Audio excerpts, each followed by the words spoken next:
ഒടുവിൽ എണ്ണവില താഴേക്ക്. സ്വാഗതം പ്രോഫിറ്റ് 24 ഡെയിലി റൗണ്ടപ്പിലേക്ക്. ഇറാൻ സംഘർഷത്തിന് അയവ് വന്നതോടെ എണ്ണവില താഴുന്നു. ബ്രന്റ് ക്രൂഡ് വില ബാരലിന് $95 എത്തി. USWTI ക്രൂഡ് വില $89.22 താഴ്ന്നു.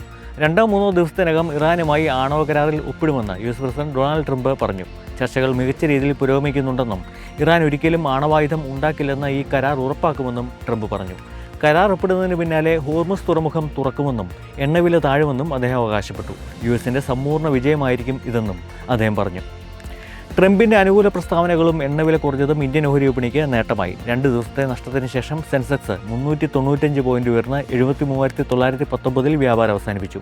നിഫ്റ്റി 119 പോയിന്റ് മുന്നേറി 23,242 ട്രംപിൻ്റെ ആഹ്വാനത്തിന് പിന്നാലെ പരസ്പര ആക്രമണം ഒഴിവാക്കുമെന്ന് ഇറാനും ഇസ്രായേലും വ്യക്തമാക്കിയിരുന്നു. മറ്റ് ഏഷ്യൻ വിപണികളും ഇന്ന് പോസിറ്റീവായി. വിദേശ നിക്ഷേപം ആകർഷിക്കാൻ ഫോറക്സ് സ്വാപ്പ് കൊണ്ടുവന്ന RBI നടപടി ബാങ്കിംഗ് ഓഹരികൾക്ക് നേട്ടമായി. ബാങ്ക് നിഫ്റ്റി ഇന്ന് 2% മുന്നേറി. നിഫ്റ്റി 50-ൽ SBI, Axis bank, ICICI bank എന്നിവ 2% കുതിച്ചു. Bank of Baroda 5.5%, Canara bank 4.5%, Punjab national bank 4%, union bank 3% മുന്നേറി. ഫെഡറൽ ബാങ്ക് ഓഹരികൾ 3.6% ഉയർന്നു. $70 ബില്യൺ വിദേശ നിക്ഷേപമാണ് RBI നടപടികളിൽ നിന്ന് പ്രതീക്ഷിക്കുന്നത്. TCSൻ്റെ വാർഷിക ജനറൽ ബോഡി നടന്ന ദിവസമാണിന്ന്. AI കാലത്ത് IT കമ്പനിയുടെ പുതിയ പദ്ധതികൾ കമ്പനി ചെയർമാൻ N ചന്ദ്രശേഖരൻ വെളിപ്പെടുത്തി. ജീവനക്കാരുടെ തത്തുല്യം AI ഏജന്റുമാർ വൈകാതെ TCSന് ഉണ്ടാവുമെന്ന് N ചന്ദ്രശേഖരൻ പറഞ്ഞു. കഴിഞ്ഞ 4 പാദങ്ങളിൽ കമ്പനിയുടെ AI വരുമാനം ശരാശരി 22% വളർന്നു. $2.5 ബില്യൺ വരുമാനമാണ് കഴിഞ്ഞ സാമ്പത്തിക വർഷം AIയിൽ നിന്ന് TCSന് ലഭിച്ചത്. ഏഷ്യൻ രാജ്യങ്ങളിലേക്കുള്ള കയറ്റുമതി കുറഞ്ഞതോടെ പെട്രോളിയം ഉൽപ്പന്നങ്ങൾക്ക് പുതിയ വിപണികൾ കണ്ടെത്തി ഇന്ത്യ.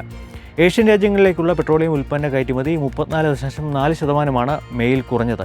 എന്നാൽ ആഫ്രിക്കയിലേക്കുള്ള ഇന്ത്യയുടെ കയറ്റുമതി മേയിൽ 110% ഉയർന്നു. പ്രതിദിനം 3.7 ലക്ഷം ബാരൽ പെട്രോളിയം ഉൽപ്പന്നങ്ങളാണ് മേയിൽ ഇന്ത്യ ആഫ്രിക്കയിലേക്ക് അയച്ചത്.